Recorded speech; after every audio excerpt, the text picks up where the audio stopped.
आज आपण बऱ्याच आजारांवर रामबाण असणारा पौष्टिक मुखवास बनवतोय।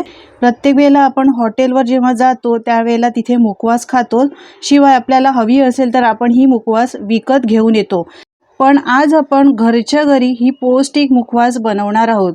घरी बनवली असल्यामुळे आपण यामध्ये बरेच असे पौष्टिक पदार्थाचा वापर सुद्धा केलेला आहे। करायला खूप सोपी आहे, ही 6 महिने आरामात टिकते। तुम्ही अशी बनवून काचेच्या बरणीमध्ये स्टोर करून ठेवू शकता आणि जेव्हा गरज असेल त्यावेळेला तुम्ही ही पौष्टिक मुखवास सकाळ संध्याकाळ जेवणानंतर एक चमचा खाऊ शकता। चला तर करायला घेऊयात। यासाठी इथे पॅन गरम करायला ठेवलेला आहे। गॅसची फ्लेम एकदम स्लो करायची आणि इथे मी 1 वाटी बडीशेप घेतलेली आहे। ही भाजलेली बडीशेप नाही, कच्चीच बडीशेप आहे। आपल्याला एकदम स्लो फ्लेमवर ही बडीशेप भाजायची आहे। जेवढं साहित्य आपण भाजणार आहोत ते सगळं साहित्य एकदम स्लो फ्लेमवर भाजायचं। जराही हे करपलं तर याला करपल्याचा वास येऊ शकतो। बडीशेप ही आपल्या शरीरासाठी आरोग्यासाठी अत्यंत फायदेशीर आहे। यामुळे पचनक्रिया सुधारते, ॲसिडिटी पोटफुगी होत असेल, तोंडामधून दुर्गंधी येत असेल, वास येत असेल तोंडामध्ये, तर या पद्धतीने तुम्ही अशी ही बडीशेप 1 चमचा खाल्ली तर अजिबात तोंडातनं वास येत नाही। शिवाय रिकाम्या पोटी ही बडीशेप पाण्यामध्ये मिक्स करून रात्रभर अशीच ठेवायची आणि सकाळी गरम करून ते पाणी प्यायचं। यामुळे वजन सुद्धा कमी होतं। यामध्ये व्हिटॅमिन ए असल्यामुळे आरोग्यासाठी आणि डोळ्यांसाठी सुद्धा खूपच फायदेशीर आहे।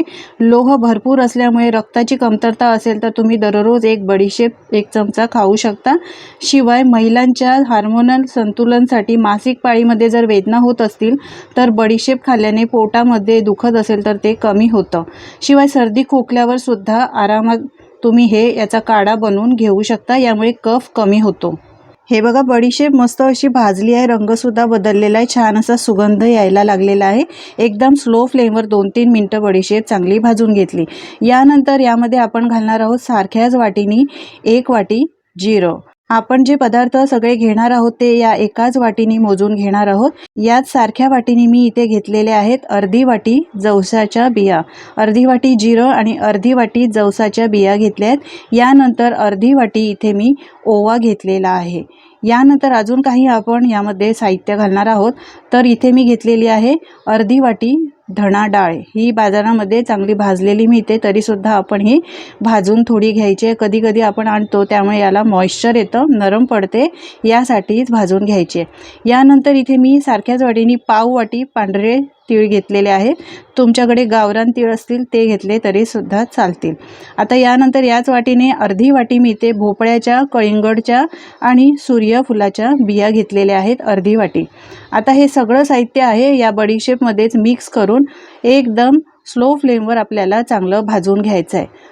हे सगळे साहित्य जसजसं भाजत येईल तसतसं याला चांगला एक सुगंध यायला लागतो आणि तडतड असा आवाज यायला लागतो। एकदम स्लो फ्लेमवर आपल्याला हे सगळं भाजून घ्यायचं आहे, म्हणजे करपत नाही आणि करपल्याचा वाससुद्धा येत नाही।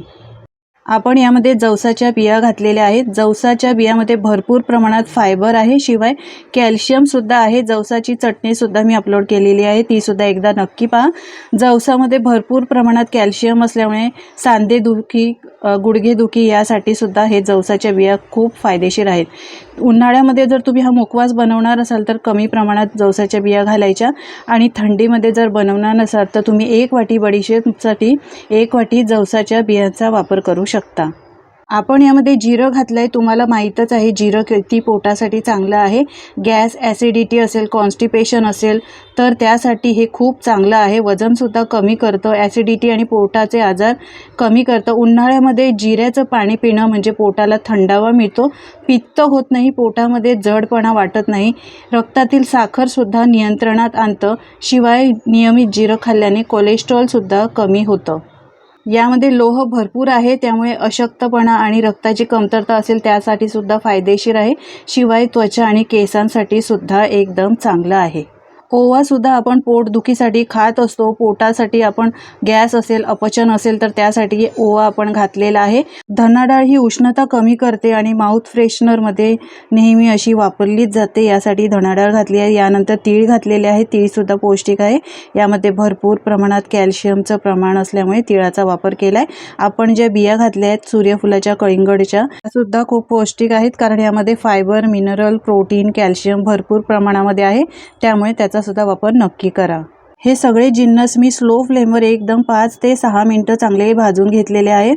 मस्त असे कुरकुरीत झालेले आहेत. आता हे लगेचच आपण या पॅनमध्ये ठेवायचं नाही, तर एखाद्या ताटात काढून ठेवायचं आहे, म्हणजे ते थंड होतील.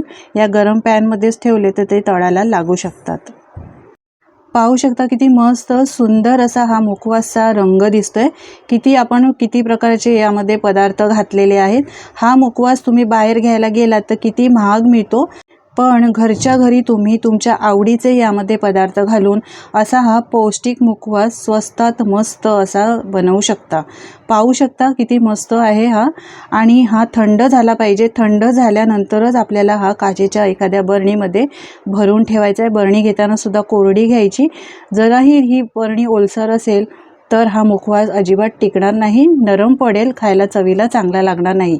शिवाय मुखवास बरणीमध्ये भरताना सुद्धा पूर्णपणे थंड करायचा, अजिबात गरम नसावा, नाहीतर याला पाणी सुटेल आणि ओलसर होऊन हा मुखवास नरम पडेल, खायला अजिबात चांगला लागणार नाही, बरेच दिवस टिकणार नाही. सगळा मुखवास असा या पद्धतीने बरणीमध्ये भरून ठेवायचा आहे.